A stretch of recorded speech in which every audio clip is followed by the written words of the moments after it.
Hey everybody, in this video I'm going to be showing you guys how to quickly send an Apple QR code payment invoice quickly. So before we get started, I just want you guys to like this video and subscribe to our YouTube channel for more amazing helpful content like this. With that all being said, let's get started with today's video.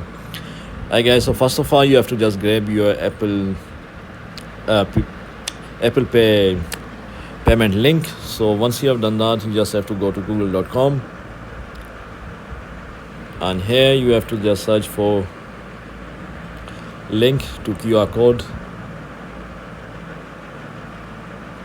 like this, and then you can just select any website from the list. So I'm just gonna select the first one right here,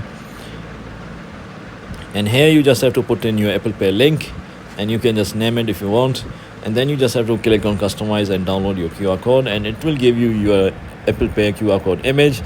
Now you can send it via email or anything you prefer. So yeah guys, this is how you quickly send your Apple Pay QR code. So if you found this video to be helpful, then thanks for watching, and I'll see you in the next video very soon. Peace.